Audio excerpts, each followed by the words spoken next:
There is a financial mistake so common among people over 60 that I have stopped being surprised when I find it. What still surprises me, what has never quite stopped surprising me, even after 4 decades of this work, is how invisible it is to the people making it. Not because they are inattentive, not because they are careless, but because it wears the disguise of wisdom. It looks responsible. It feels prudent. It carries the weight of everything they were ever taught about money. And that disguise is precisely what makes it so expensive. My name is William Grant. I have spent the better part of 4 decades working alongside people who built real financial lives, people who sacrificed, who planned, who made difficult choices over many years, and arrived at their 60s with something genuinely worth protecting. And what I have found, with a consistency that no longer surprises me, but still troubles me, is that a significant number of those people are quietly making their financial situation worse every single year, while believing with complete sincerity that they are doing the responsible thing. The mistake is not a bad investment. It is not overspending, and it is not recklessness of any kind. It is something subtler and in many ways more damaging than any of those things. It is the belief, held deeply, never examined, almost never questioned, that the way to protect money after 60 is to avoid losing any of it, to hold tight, to minimize risk, to keep everything as still and secure as possible, and wait.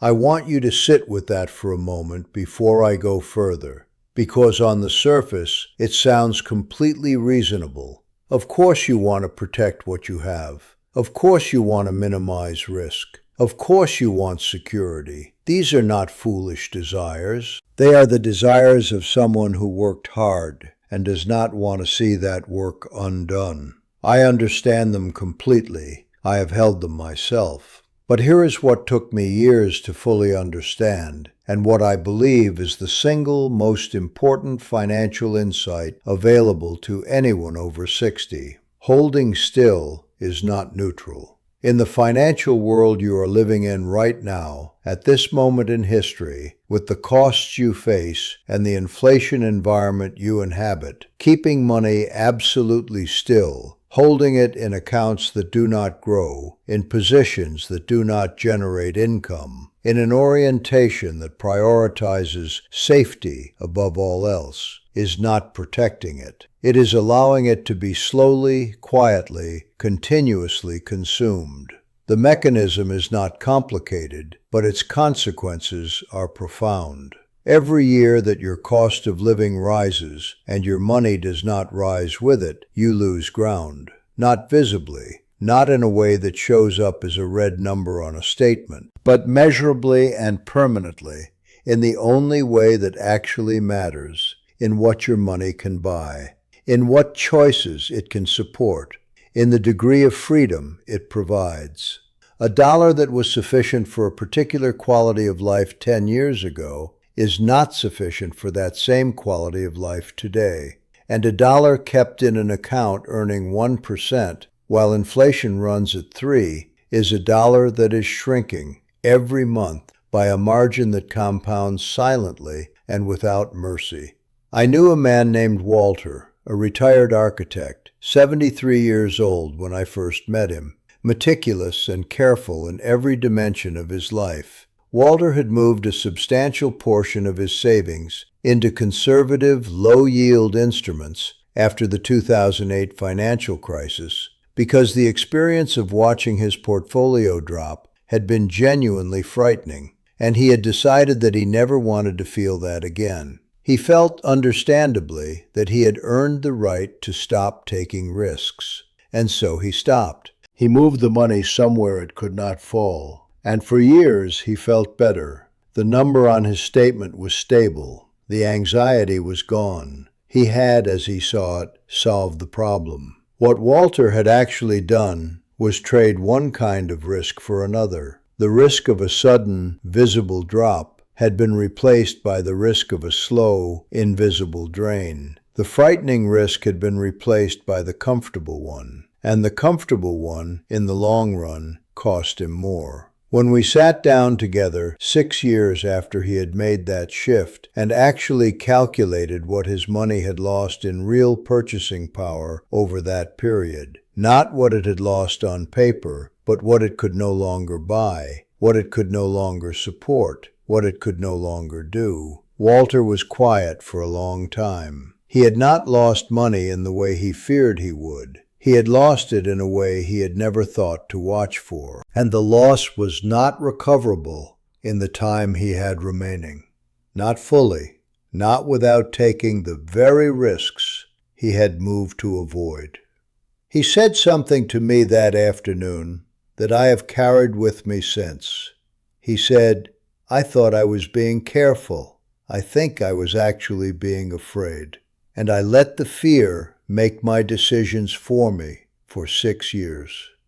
That distinction between being careful and being afraid is, I believe, the most important financial distinction available to anyone over 60.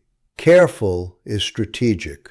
Careful looks at the actual numbers, the actual risks, the actual consequences of different choices, and makes decisions based on reality. Afraid reacts to the feeling of risk rather than the reality of it. Afraid protects against the losses it can see and ignores the losses it cannot. And after 60, the losses you cannot see, the slow erosion of purchasing power, the gap between what your money earns and what your life costs, the compounding effect of an orientation that prioritizes stillness above function, are often larger than the losses you can.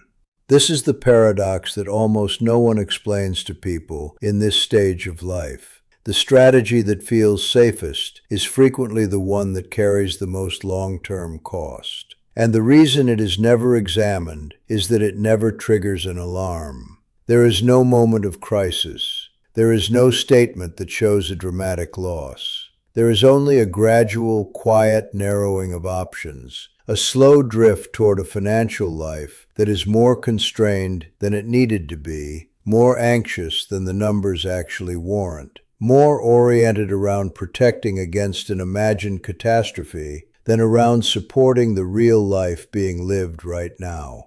I want to be precise about what I am not saying, because this is easily misunderstood. I am not saying that you should take reckless risks with money you cannot afford to lose.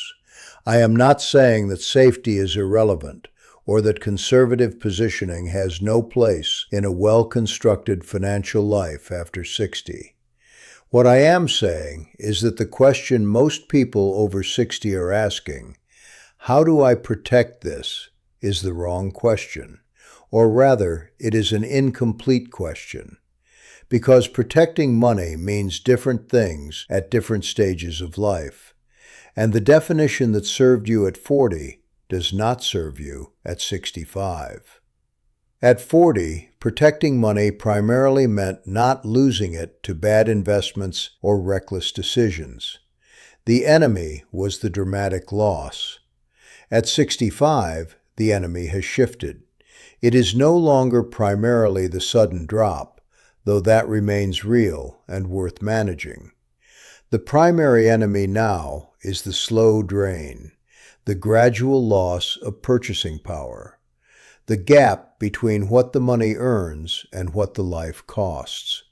And you cannot fight that enemy by standing still. You fight it by ensuring that your money is doing actual work, generating real income, growing at a rate that at least keeps pace with the real cost of your real life, positioned not just to survive, but to function. The practical implication of this is not as complex as it sounds. It does not require dramatic changes. It does not require taking on risks that genuinely frighten you.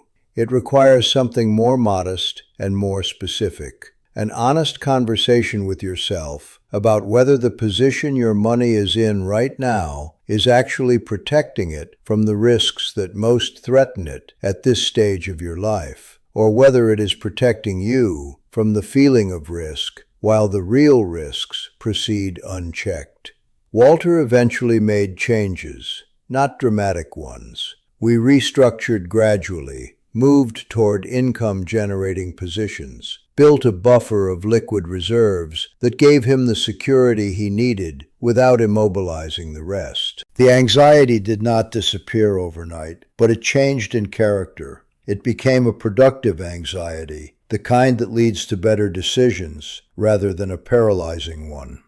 In one of our last conversations before he moved away to be closer to his family, he told me that the thing he most wished someone had said to him years earlier was simply this: the goal was never to keep the money safe. The goal was to keep your life safe, and those are not the same thing.